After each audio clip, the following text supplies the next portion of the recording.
Hello everyone. आज हम बात करेंगे चाइल्ड साइकोलॉजी के बारे में। चाइल्ड साइकोलॉजी, बच्चे क्या सोचते हैं, कुछ भी करते हैं तो क्यों करते हैं, क्या उनको उनके मन पे किस चीज़ों का प्रभाव रहता है, क्या चीज़ें उनको ऐसे इफ़ेक्ट करती हैं कि वो ऐसे डिसीजंस लेते हैं और बड़े होकर उनके माइंड में बचपन की कौन सी बातें रहती हैं जो बड़े होकर भी उनके साथ रहती हैं। Child psychology, there are 4 steps to child psychology. First is incident, second is emotion, third is belief, fourth is behavior. जैसा बच्चों का इंसिडेंट, जिस इंसिडेंट से वो निकलेंगे, गुजरेंगे, वैसे ही उनके इमोशन बनेंगे। जैसा उनका इमोशन बनेगा वैसा उनका बिलीफ बनेगा, जैसा उनका बिलीफ बनेगा वैसा ही वो बिहेवियर करेंगे। सपोज़ कोई सिगरेट पीता है, बच्चों की बात नहीं कर रहे, कोई बड़ा सिगरेट पीता है, उनका बिलीव बन चुका है कि पिएंगे तो भी मरेंगे, नहीं पिएंगे तो भी मरेंगे। वो बच्चा सिगरेट ज़रूर पिएगा जो ये सोचेगा पिएगा तो भी मरेगा, नहीं पिएगा तो भी मरेगा। ये उनका बिलीव बन चुका है। अगर बच्चे के बिहेवियर में चेंज लाना चाहते हो तो उनके बिलीफ में चेंज लाना पड़ेगा। बिलीफ उनके कैसे बनते हैं? जब उनका किसी इंसिडेंस के साथ इमोशन जुड़ जाता है तो उनका बिलीफ। अब जो हमारे छोटे बच्चे हैं जिनके पेरेंट्स, ये बात मेरी ध्यान से सुनिएगा, हमें बहुत सालों का एक्सपीरियंस है बच्चों के साथ, हम बच्चों के नेचर को जानते हैं। हम अपने एक्सपीरियंस के को देखकर बोल रहा हूँ कि जिनके पेरेंट्स बहुत ज़्यादा डांटते हैं, बच्चों को मारते हैं, वो बच्चों में क्या खामियां पैदा हो जाती हैं।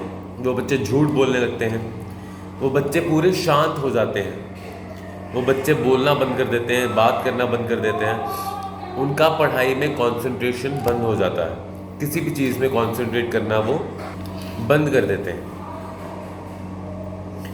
और ये शुरू कब होता है? जब बच्चों की मदर उनकी कोई गलती देखते हैं और ये कहते हैं कि आने दे, मैं तो सज़ा दूंगी, पापा को बताऊंगी, वो भी सज़ा देंगे।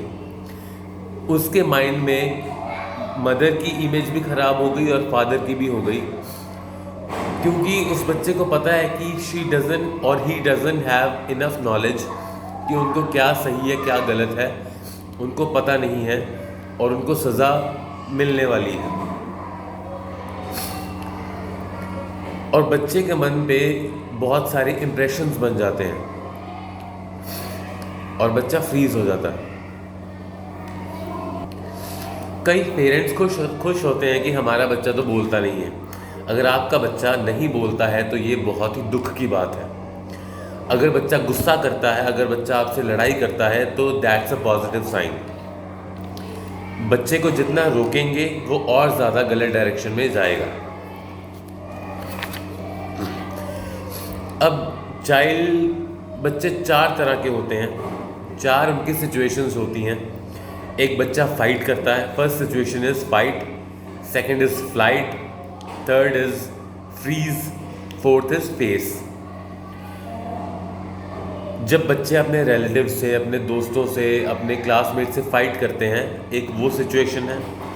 एक फ्लाइट है। फ्लाइट मतलब सब कुछ छोड़ के बच्चे टीवी और मोबाइल के पीछे हो जाते हैं, अपनी सिचुएशन को भूलना चाहते हैं, अपने पेरेंट्स की बात सुनना बंद कर देते हैं, सबकी बातें सुनना बंद कर देते हैं और सिर्फ टीवी देखते जा रहे हैं, अपना प्रोग्राम्स देखते जा रहे हैं और all the time on phone. That's called flight. Freeze का मतलब है कि टोटल बच्चे चुप हो चुके हैं, किसी से बात नहीं कर रहे, बोलना नहीं चाह रहे, किसी को अपनी बात बताना नहीं चाह रहे, बच्चे टोटल फ्रीज हो चुके हैं। फोर्थ सिचुएशन है फेस। जब बच्चे हर स्ट्रगल को फेस करते हैं, हर सिचुएशन को फेस करते हैं और उससे निकल के बाहर आते हैं पॉजिटिवली। हम सभी पेरेंट्स चाहते हैं कि हमारे बच्चे फेस वाली सिचुएशन में आएँ और फाइट, फ्लाइट और फ्रीज से बाहर निकलें। और वो कैसे आना है वो हम आपको बताते हैं। पेरेंट्स बच्चों को बोलते रहते हैं, बेटा ये करो, ये करो, ये करो, वो करो, लेकिन बच्चे सुनते नहीं हैं। बच्चे सुनते क्यों नहीं हैं? क्योंकि सपोज़ एक बॉटल है, बॉटल का ढक्कन लगा है, इसमें जितना मर्जी पानी डालते रहें, ये बॉटल का ढक्कन बंद हो चुका है, इसमें चाहे जितना मर्जी पानी आप डालते रहें, पानी बीच में नहीं जाएगा। अगर इस बॉटल को तोड़ने की कोशिश करेंगे तो पानी सिर्फ वहीं तक जाएगा जहाँ तक बॉटल टूटी है। तो क्या करना है, इस बॉटल का हमें ढक्कन खोलना है और फिर इसमें पानी डालना है। अब ढक्कन कैसे खुलेगा? जो पेरेंट्स अपने बच्चों को मार के डांट के समझाने की बजाय बच्चों से कनेक्ट करते हैं, उनको कनेक्ट करके सिखाने की कोशिश करते हैं, वो बच्चों का ढक्कन खुल जाता है। When the parents connect with kids, the kids correct themselves। और अब कनेक्ट कैसे करना है? अगर बच्चे पढ़ाई नहीं कर रहे हैं, पढ़ाई आप करवाना चाहते हैं, तो बच्चे को बताइए कि पढ़ाई के फ़ायदे क्या हैं, उनको क्या फ़ायदा मिलेगा। हो सके तो अगर अभी बच्चों को समझ में नहीं आ रहा है कि पढ़ाई के क्या फ़ायदे हैं, तो बच्चों को कोई गिफ्ट्स दीजिए। सपोज़ बेटा, अगर आज आपने ये 5 पेजेस रीड किए, लर्न किए, तो मैं आपको एक चॉकलेट दूंगा। उससे बड़ा, अगर आपने 1 महीने तक ये टेस्ट क्लियर किया, अगर आपने क्लास में टॉप किया, तो मैं आपको साइकिल लेके दूंगा। तो मैं आपको लैपटॉप चाहे आप ना लेकर दें, क्योंकि स्क्रीन टाइम हम बढ़ाना नहीं चाहते, कुछ ऐसी चीज़ लेकर दें जिससे बच्चों की एक्टिविटी बढ़े। आप गिफ्ट से कनेक्ट कर सकते हैं, क्योंकि बच्चों को गिफ्ट की बहुत ज़रूरत है, बजाय कि उन्हें डांटने या मारने के। अब आगे बढ़ते हैं। जब एक negative emotion get connected to negative behaviour, then the person becomes positive. Suppose एक बच्चा सिगरेट पी रहा है, अगर उनको दिखा दिया जाए कि सिगरेट पीने के नुकसान क्या है, आपको थ्रोट कैंसर हो सकता है, आपको लंग कैंसर हो सकता है, अगर उनको दिखा दिया जाएगी, ये देखो ऐसी सिचुएशन से आपको निकलना पड़ेगा। जब negative behaviour gets connected to negative emotion, तो पर्सन छोड़ देता है उसको, पर्सन बिकम्स पॉजिटिव। बच्चों को उनके नेगेटिव बिहेवियर को अगर दिखाया जाए, ये एहसास करवा दिया जाए कि जिस रास्ते पे आप चल रहे हैं उसका सिला आपको ये मिलने वाला है, तो बच्चे पॉजिटिव हो जाएंगे। अगर किसी पॉजिटिव बच्चे को अगर कोई टीचर डांट दे, ज़्यादा डांट दे, और बच्चे के मन पे वो छाप छोड़ जाए, तो बच्चा नेगेटिव इमोशंस की तरफ चल पड़ता। सपोज़ अगर बच्चा मैथ में बहुत होशियार है, अगर मैथ का टीचर उसको ज़्यादा डांट दे जो बच्चे को पसंद ना आए, हो सकता है कि वो मैथ दोबारा पढ़े ही ना। ऐसा बहुत सारे स्कूल्स में देखा गया है, पाया गया है। जब आप बच्चे पर हाथ उठा देते हैं तो उस बच्चे का बिहेवियर पर बहुत इम्पैक्ट पड़ता है।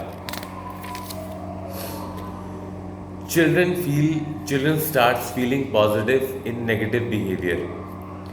जब उसको अपने घर से, अपने टीचर से अच्छा बिहेवियर नहीं मिलता, खुशी नहीं मिलती, तो वो वहाँ खुशी ढूंढते हैं जहाँ पर लीस्ट एक्सपेक्टेड होता है।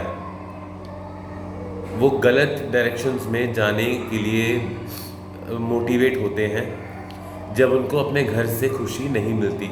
आपने देखा होगा जिनके पेरेंट्स बहुत ज़्यादा लड़ते हैं, जिनके पेरेंट्स के आपस में नहीं बनती, या पेरेंट्स में डिवोर्स होने वाला है या हो चुका है, उनके बच्चे ही मैक्सिमम डिप्रेशन में रहते हैं, मैक्सिमम नशों में रहते हैं।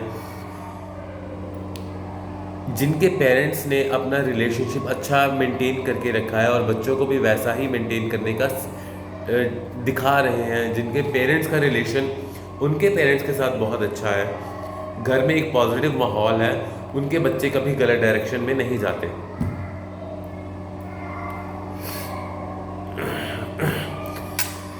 हमें बच्चों को समझाना चाहिए। समझाना कितनी बार चाहिए? हमें बच्चों को 5 बार समझाना चाहिए। अगर 5 बार समझाने पर नहीं समझे तो क्या करना चाहिए? 5 बार समझाने पर नहीं समझे तो 50 बार समझाना चाहिए, अगर 50 बार समझाने पर भी नहीं समझे तो क्या करना चाहिए? 50 बार समझाने पर नहीं समझे तो 500 बार समझाना चाहिए। अगर 500 बार समझाने पर भी नहीं समझे तो क्या करना चाहिए? 500 बार समझाने पर भी नहीं समझे तो 5000 बार समझाना चाहिए। 5000 बार समझाने पर भी नहीं समझे तो समझेंगे, इतना समझाएंगे तो वो समझ जाएंगे कि वो बच्चा है, इंसान है, ज़रूर समझेगा। अब कोशिश करते रहिए, लेकिन अब आप कभी हाथ मत उठाइए।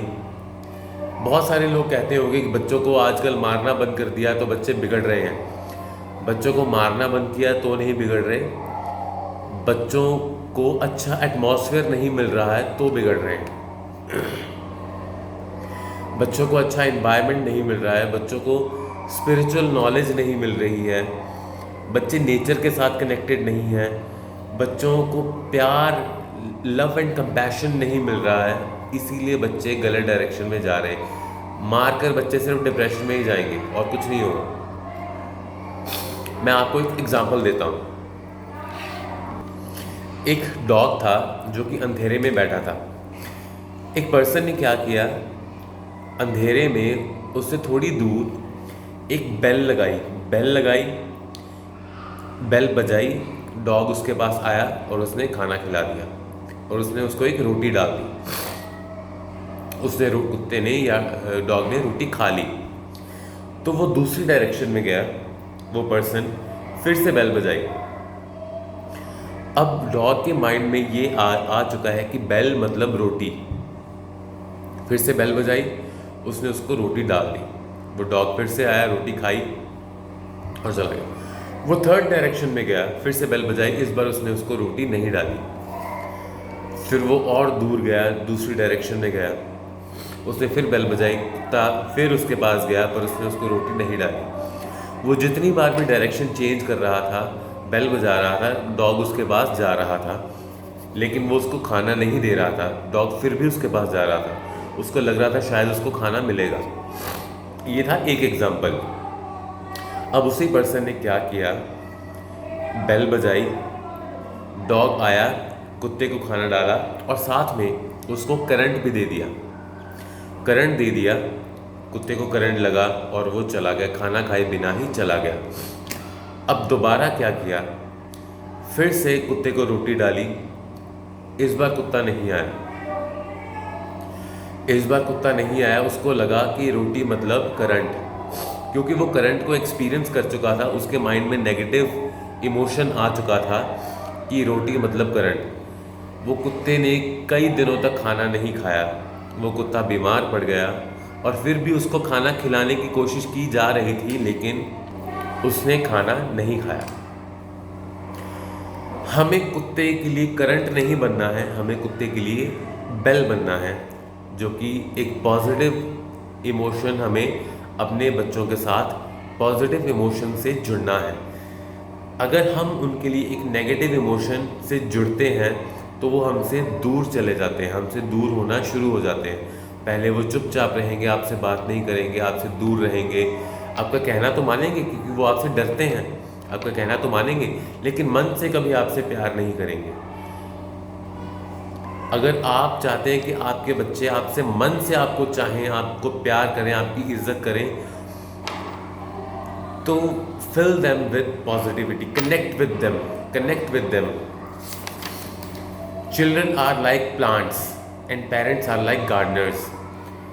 गार्डनर क्या करता है, प्लांट जब उगाता है तो उसके साथ बहुत सारी घास फूस उग जाती है, उस घास फूस को निकाल के साफ करता है, उसका एनवायरनमेंट क्लीन करता है। ये ड्यूटी पेरेंट्स की है। जितने भी आज तक हमने उनको करंट दिए हैं,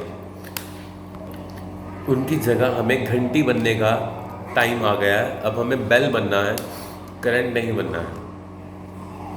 कोशिश कीजिए जितना हो सके शांत रहें, अपने घर में शांत रहें, अपना गुस्सा ज़ाहिर ना करें किसी से।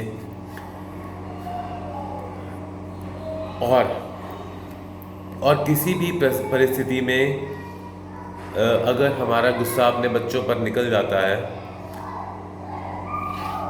गुस्सा हमें किसी और जगह पे आया होता है, क्योंकि सपोज हमारा गुस्सा हमारे बॉस पे होता है, बॉस पे तो गुस्सा निकाल नहीं सकते, गुस्सा निकलता है आके बच्चों पे, जिसका बच्चों के माइंड पे बहुत गहरा इफेक्ट पड़ता है। हमें बच्चों के बिहेवियर के पीछे उनका बिहेवियर नहीं देखना, बच्चों के बिहेवियर के पीछे उसका रीज़न देखना है कि रीज़न क्या है। अगर आप अपने बच्चे को 1 घंटे के लिए उसकी बातें सुनते हैं, ध्यान से सुनते हैं, तो मैं आपसे वादा करता हूँ कि बाकी 23 घंटे आपके बच्चे आपकी सुनेंगे। क्योंकि हम अपने बच्चे की नहीं सुनते, हमारे बच्चे भी हमारी नहीं सुनते। So that was all about child psychology. उम्मीद करता हूँ कि आपको ये वीडियो पसंद आई। प्लीज़ चैनल को लाइक कीजिए, सब्सक्राइब कीजिए, ऐसी और वीडियोस के लिए मैं डालता रहूँगा। और कुछ भी आपको अच्छा ना लगा हो तो आई एम सॉरी, मैंने कुछ किसी को हर्ट करने के लिए नहीं कहा। So that was all about child psychology. Thank you so much.